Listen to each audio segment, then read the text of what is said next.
जय माता दी।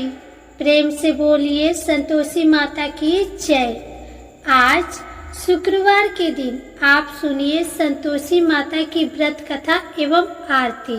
एक बुढ़िया थी और उसके 7 पुत्र थे। 6 कमाने वाले थे, एक निकम्मा था। बुढ़िया माँ 6 पुत्रों की रसोई बनाती, भोजन कराती और पीछे से जो कुछ बचता सो 7वें को दे देती थी। परंतु वह बड़ा भोला भाला था, मन में कुछ विचार न करता था। एक दिन अपनी बहू से बोला, देखो मेरी माता का मुझ पर कितना प्यार है। वह बोली, क्यों नहीं, सबका जूठा बचा हुआ तुमको खिलाती है। वह बोला, भला ऐसा भी कहीं हो सकता है? मैं जब तक आंखों से देख न लूं मान नहीं सकता। बहू ने हंसकर कहा, तुम देख लोगे तब तो मानोगे। कुछ दिन बाद बड़ा त्योहार आया। घर में 7 प्रकार के भोजन और चूरमा के लड्डू बने। वह जांचने को सिर दर्द का बहाना कर पतला कपड़ा सिर पर ओढ़कर रसोई घर में सो गया और कपड़े में से सब देखता रहा। 6 भाई भोजन करने आए। उसने देखा माँ ने उनके लिए सुंदर सुंदर आसन बिछाए हैं, 7 प्रकार की रसोई परोसी है। वह आग्रह करके जिमाती है। वह देखता रहा। 6 भाई भोजन कर उठे तब माता ने उनकी जूठन थालियों में से लड्डुओं के टुकड़ों को उठाया और एक लड्डू बनाया। जूठन साफ करके माँ ने पुकारा, उठो बेटा, 6 भाई भोजन कर गए, अब तू ही बाकी है, उठना, कब खाएगा? वह कहने लगा, माँ मुझे भोजन नहीं करना, मैं परदेश जा रहा हूँ। माता ने कहा, कल जाता तो आज ही जा। वह बोला, हाँ हाँ आज ही जा रहा हूँ। यह कहकर वह घर से निकल गया। चलते समय बहू की याद आई। वह गौशाला में उबले थाप रही थी। वहीं जाकर उससे बोला, मेरे पास तो कुछ भी नहीं है, यह अंगूठी है, सो ले और अपनी कुछ निशानी मुझे दे। वह बोली, मेरे पास क्या है, यह गोबर भरा हाथ है। यह कहकर उसकी पीठ में गोबर के हाथ की थाप मार दी। वह चल दिया। चलते चलते दूर देश में पहुंचा। वहां पर एक साहूकार की दुकान थी। वहां जाकर कहने लगा, भाई मुझे नौकरी पर रख लो। साहूकार को जरूरत थी। बोला, रह जा। लड़के ने पूछा, तनख्वाह क्या दोगे? साहूकार ने कहा, काम देखकर दाम मिलेगा। साहूकार की नौकरी मिली। वह सवेरे 7 बजे से रात तक नौकरी बजाने लगा। कुछ दिनों में दुकान का सारा लेन देन, हिसाब किताब, ग्राहकों को माल बेचना, सारा काम करने लगा। साहूकार के 7-8 नौकर थे। वे सब चक्कर खाने लगे कि यह तो बहुत होशियार बन गया है। सेठ ने भी काम देखा और 3 महीने में उसे आधे मुनाफे का साझेदार बना लिया। वह 12 वर्ष में ही नामी सेठ बन गया और मालिक सारा कारोबार उस पर छोड़कर बाहर चला गया। अब बहू पर क्या बीती सो सुनो। सास ससुर उसे दुख देने लगे। सारी गृहस्थी का काम करा के उसे लकड़ी लेने जंगल में भेजते। इसी बीच घर की रोटियों के आटे से जो भूसी निकलती उसकी रोटी बनाकर रख दी जाती और फूटे नारियल के खोपरे में पानी। इस तरह दिन बीतते रहे। एक दिन वह लकड़ी लेने जा रही थी कि रास्ते में बहुत सी स्त्रियां संतोषी माता का व्रत करती दिखाई दी। वह वहां खड़ी हो कथा सुनकर बोली, बहनों, यह तुम किस देवता का व्रत करती हो और इसके करने से क्या फल मिलता है? इस व्रत के करने की क्या विधि है? यदि तुम अपने व्रत का विधान मुझे समझाकर कहोगी तो मैं भी तुम्हारा एहसान मानूंगी। तब उनमें से एक स्त्री बोली, सुनो, यह संतोषी माता का व्रत है। इसके करने से निर्धनता, दरिद्रता का नाश होता है और लक्ष्मी आती है। मन की चिंताएं दूर होती है। घर में सुख होने से मन को प्रसन्नता और शांति मिलती है। निपुत्र को पुत्र मिलता है। प्रियतम बाहर गया हो तो जल्दी आता है। कुंवारी कन्याओं को मनपसंद वर मिलता है। राजद्वारे में बहुत दिनों से मुकदमा चल रहा हो तो खत्म हो जाता है।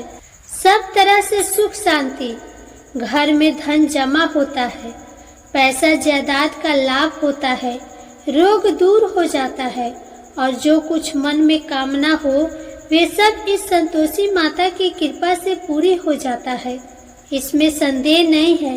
वह पूछने लगी, यह व्रत कैसे किया जाता है, यह भी बताओ तो बड़ी कृपा होगी। स्त्री कहने लगी, 1.25 रुपये का गुड़ चना लेना, इच्छा हो तो 5.25 रुपये का लेना, 11.25 रुपये का भी सहूलियत अनुसार ले सकती हो। बिना परेशानी, श्रद्धा और प्रेम से जितना बन सके सवाई लेना। 1.25 रुपये से 5.25 रुपये तथा इससे भी ज्यादा शक्ति और भक्ति के अनुसार ले लेना। हर शुक्रवार को निराहार रहकर कथा कहना सुनना, इसके बीच क्रम टूटे नहीं। लगातार नियम का पालन करना। सुनने वाला कोई न मिले तो घी का दीपक जला लेना। उसके आगे जल के पात्र को रखकर कथा कहना, परंतु नियम न टूटे। जब तक कार्य सिद्ध न हो नियम का पालन करना और कार्य सिद्ध हो जाने पर ही व्रत का उद्यापन करना।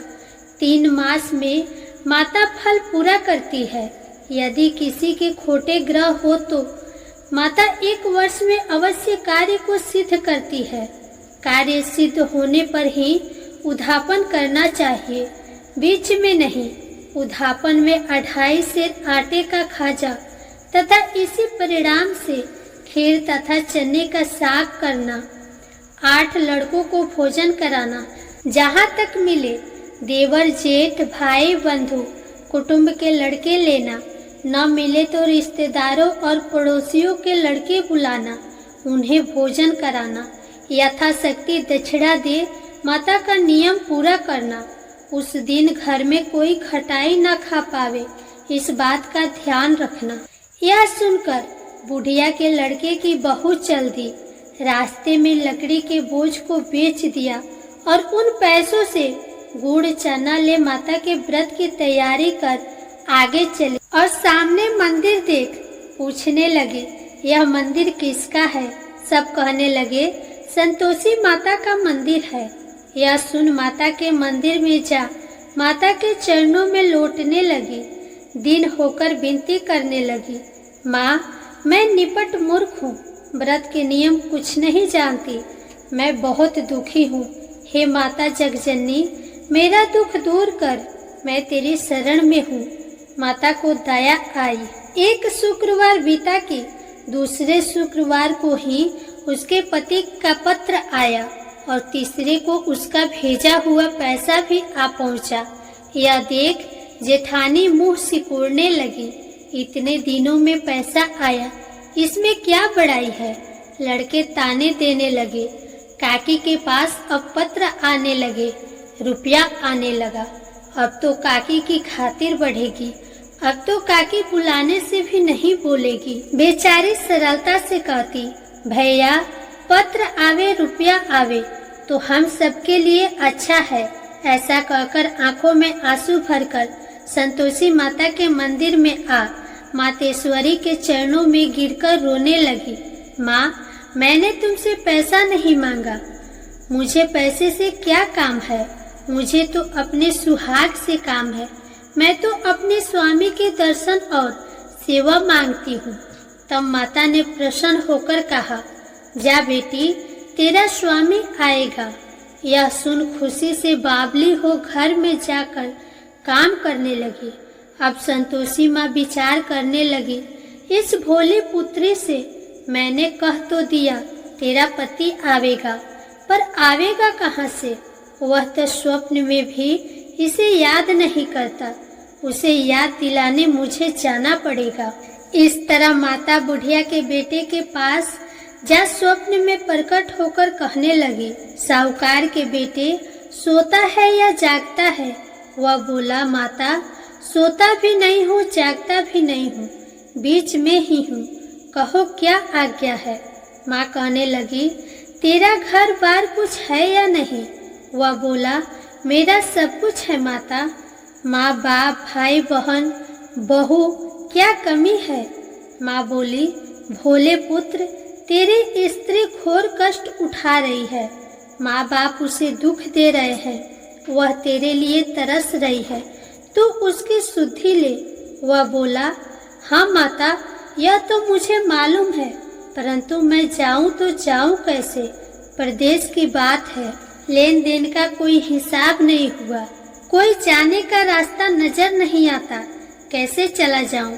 माँ कहने लगी, मेरी बात मान, सवेरे नहा धोकर संतोषी माता का नाम ले, घी का दीपक जला, दंडवत कर दुकान पर जा बैठना, देखते देखते तेरा लेन देन सब चुक जाएगा, जमा माल बिक जाएगा, सांझ होते होते धन का ढेर लग जाएगा। वह सवेरे बहुत जल्दी उठा, स्नान कर संतोषी माता को दंडवत कर घी का दीपक जलाकर दुकान पर जा बैठा। थोड़ी देर में वह क्या देखता है कि देने वाले रुपये लाए, लेने वाले हिसाब लेने लगे।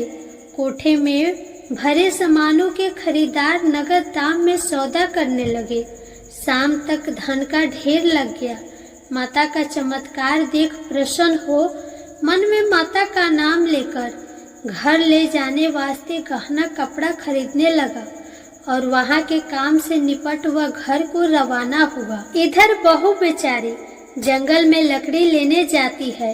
लौटते वक्त माँ के मंदिर पर विश्राम करती है। वह तो उसका रोजाना रुकने का स्थान था। दूर से धूल उड़ती देख वह माता से पूछती है, हे माता, यह धूल कैसी उड़ रही है? माँ कहती है, हे पुत्री, तेरा पति आ रहा है।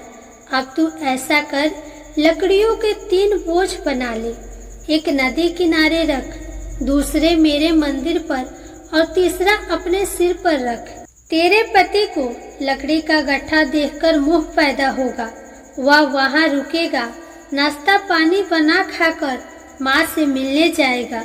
तब तू लकड़ियों का बोझ उठाकर घर जाना और बीच चौक में गड्ढा डालकर 3 आवाजें जोर से लगाना, लो सासू जी, लकड़ियों का गड्ढा लो, भूसी की रोटी दो और नारियल के खोपरे में पानी दो। आज कौन मेहमान आया है? माँ की बात सुन बहू बोली, बहुत अच्छी माता, कहकर प्रसन्न हो लकड़ियों के 3 गट्ठे ले आई। एक नदी तट पर, एक माता के मंदिर पर रखा। इतने में ही एक मुसाफिर आ पहुंचा। सूखी लकड़ी देख उसकी इच्छा हुई कि अब यहीं विश्राम करे और भोजन बना खाकर गांव जाए। इस प्रकार भोजन बना विश्राम कर वह गांव को गया, सबसे प्रेम से मिला। उसी समय बहू सिर पर लकड़ी का गट्ठा लिए आती है।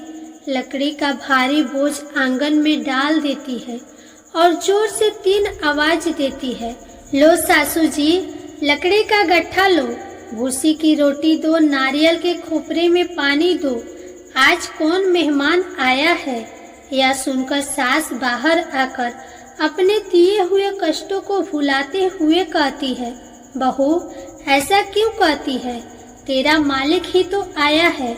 आ बैठ, मीठा भात खा, भोजन कर, कपड़े गहने पहन। इतने में आवाज सुन उसका स्वामी बाहर आता है और अंगूठी देख व्याकुल हो माँ से पूछता है, माँ यह कौन है? माँ कहती है, बेटा यह तेरी बहू है। आज 12 वर्ष हो गए तू जब से गया है, तब से सारे गांव में जानवर की तरह भटकती फिरती है। काम काज घर का कुछ करती नहीं, 4 समय आकर खा जाती है। अब तुझे देखकर भूसी की रोटी और नारियल के खोपरे में पानी मांगती है। वह लज्जित हो बोला, ठीक है माँ, मैंने इसे भी देखा और तुम्हें भी देखा है। अब मुझे दूसरे घर के ताले की चाबी दो। तब माँ बोली, ठीक है बेटा, तेरी जैसी मर्जी, कहकर चाबी का गुच्छा पटक दिया। उसने तीसरी मंजिल के कमरे को खोलकर अपना सारा सामान जमाया। एक दिन में ही वहां राजा के महल जैसा ठाठ बाट बन गया। अब क्या था, वे दोनों सुखपूर्वक रहने लगे। इतने में अगला शुक्रवार आया। बहू ने अपने पति से कहा कि मुझे माता का उद्यापन करना है। पति बोला, बहुत अच्छा, खुशी से करो। वह तुरंत ही उद्यापन की तैयारी करने लगी। जेठ के लड़के को भोजन के लिए कहने गई। उसने मंजूर किया, परंतु पीछे जेठानी अपने बच्चे को सिखलाती है, देखो रे, भोजन के समय सब लोग खटाई मांगना, जिससे उसका उद्यापन पूरा ना हो। लड़के जिमने आए, खीर पेट भरकर खाई, परंतु याद आते ही कहने लगे, हमें कुछ खटाई दो, खीर खाना हमें भाता नहीं, देखकर अरुचि होती है। बहू कहने लगी, खटाई किसी को नहीं दी जाएगी, यह तो संतोषी माता का प्रसाद है। लड़के तुरंत उठ खड़े हुए, बोले, पैसा लाओ। भोली बहू कुछ जानती नहीं थी, सो उन्हें पैसे दे दिए। लड़के उसी समय जाकर इमली खरीदकर खाने लगे। यह देखकर बहू पर संतोषी माता ने कोप किया। राजा के दूत उसके पति को पकड़कर ले गए। जेठ जेठानी मनमाने खोटे वचन कहने लगे। लूट लूट कर धन इकट्ठा कर लाया था, सो राजा के दूत पकड़कर ले गए। अब सब मालूम पड़ जाएगा जब जेल की हवा खाएगा। बहू यह वचन सहन नहीं कर सकी। रोती रोती माता के मंदिर में गई। हे माता, तुमने यह क्या किया? हंसाकर अब क्या? रुलाने लगी। माता बोली, पुत्री, तूने उद्यापन करके मेरे व्रत को भंग किया है। इतनी जल्दी सब बातें भुलाती? वह कहने लगी, माता, भूली तो नहीं हूँ, न कुछ अपराध किया है। मुझे तो लड़कों ने भूल में डाल दिया। मैंने भूल से उन्हें पैसे दे दिए। मुझे क्षमा कर दो माँ। माँ बोली, ऐसी भी कहीं भूल होती है? वह बोली, माँ, मुझे माफ कर दो, मैं फिर तुम्हारा उद्यापन करूँगी। माँ बोली, अब भूल मत करना। वह बोली, अब ना होगी। माँ, अब बतलाओ वह कैसे आवेंगे? माँ बोली, जा पुत्री, तेरा पति तुझे रास्ते में ही आता मिलेगा। वह घर को चले। राह में पति आता मिला। उसने पूछा, तुम कहाँ गए थे? तब वह कहने लगा, इतना धन कमाया है, उसका टैक्स राजा ने मांगा था, वह भरने गया था। वह प्रसन्न हो बोली, भला हुआ, अब घर चलो। कुछ दिन बाद फिर शुक्रवार आया। वह बोली, मुझे माता का उद्यापन करना है। पति ने कहा, करो। वह फिर जेठ के लड़के को भोजन को कहने गई। जेठानी ने तो एक दो बातें सुनाई और लड़कों को सिखा दिया कि तुम पहले ही खटाई मांगना। लड़के कहने लगे, हमें खीर नहीं भाता, जी बिगड़ता है, कुछ खटाई खाने को देना। वह बोली, खटाई खाने को नहीं मिलेगा, खाना हो तो खाओ। वह ब्राह्मणों के लड़कों को लाकर भोजन कराने लगी। यथाशक्ति दक्षिणा की जगह एक एक फल उन्हें दिया। इससे संतोषी माता प्रसन्न हुई। माता की कृपा होते ही 9वें मास उसको चंद्रमा के समान सुंदर पुत्र प्राप्त हुआ। पुत्र को लेकर प्रतिदिन माताजी के मंदिर में जाने लगी। माँ ने सोचा कि यह रोज आती है, आज क्यों न मैं ही इसके घर चलूं, इसका आसरा तो देखूं सही। यह विचार कर माता ने भयानक रूप बनाया। गुड़ और चने से सना मुख, ऊपर सूंड के समान होठ, उस पर मखिया भिन भिना रही थी। दहलीज में पांव रखते ही उसकी सास चिल्लाई, देखो रे, कोई चुड़ैल आ रही है, लड़कों इसे भगाओ, नहीं तो किसी को खा जाएगी। लड़के डरने लगे और चिल्लाकर खिड़की बंद करने लगे। छोटी बहू रोशनदान में से देख रही थी। प्रसन्नता से पगली होकर चिल्लाने लगी, आज मेरी माताजी मेरे घर आई है। यह कहकर बच्चे को दूध पिलाने से हटाती है। इतने में सास का क्रोध फूट पड़ा। बोली, इसे देखकर कैसे उतावली हुई है जो बच्चे को पटक दिया। इतने में माँ के प्रताप से जहाँ देखो वही लड़के ही लड़के नजर आने लगे। वह बोली, माँ जी, मैं जिनका व्रत करती हूँ यह वही संतोषी माता है। इतना कह झट से सारे घर के किवाड़ खोल देती है। सबने माता के चरण पकड़ लिए और विनती कर कहने लगे, हे माता, हम मूर्ख हैं, हम अज्ञानी है, पापी हैं। तुम्हारे व्रत की विधि हम नहीं जानते। तुम्हारा व्रत भंग कर हमने बहुत बड़ा अपराध किया है। हे माता, आप हमारा अपराध क्षमा करो। इस प्रकार माता प्रसन्न हुई। माता ने बहू को जैसा फल दिया वैसा सबको दे। जो पढ़े उसका मनोरथ पूर्ण हो। प्रेम से बोलो संतोषी माता की जय।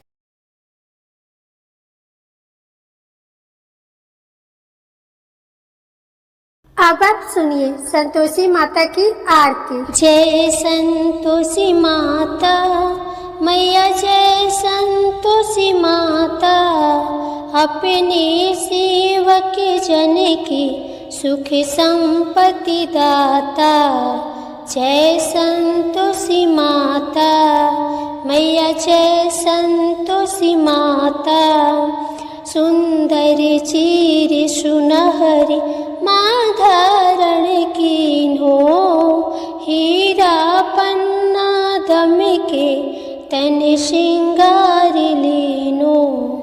जय संतोषी माता मैया, जय संतोषी माता, गेरु लाल छटा छवि बदन कमल सोहे, मंद हसत करुणामयी त्रिभुवन मन मोहे।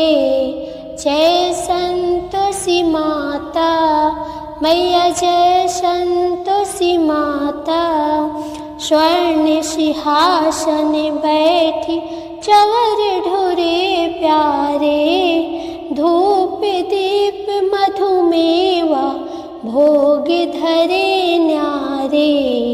जय संतोषी माता मैया, जय संतोषी माता, उड़े अरुचाना परम प्रिय ताम संतोष कियो, संतोषी कहलाई भक्तन वैभव दियो। जय संतोषी माता मैया, जय संतोषी माता, शुक्रवार प्रिय मानत आज दिवस सोही, भक्त मंडली आई गाथा सुनत मोही। जय संतोषी माता मैया, जय संतोषी माता, मंदिर जगमग ज्योति मंगल ध्वनि छाई, विनय करे हम बालक चरणन सिर नाई।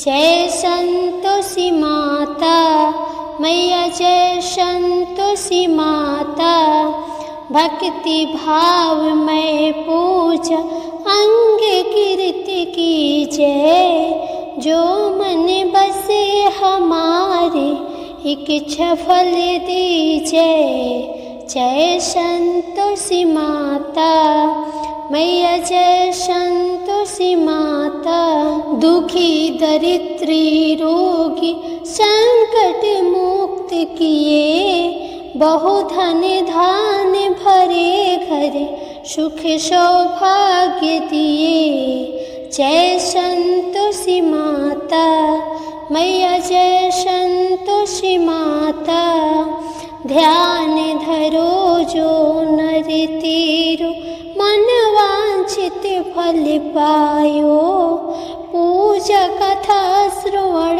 करे घर आनंद आयो। जय संतोषी माता मैया, जय संतोषी माता, शरण गहे की लज्जा रखियो जगदम्बे, संकट तू ही निवारे संकट संकट तू ही निवारे, दयामयी माँ अम्बे। जय संतोषी माता मैया, जय संतोषी माता। संतोषी माँ की आरती जो कोई नर गावे, रिद्धि सिद्धि सुख संपत्ति जी भर के पावे। ओम जय संतोषी माता मैया, जय संतोषी माता। प्रेम से बोलिए संतोषी माता की जय।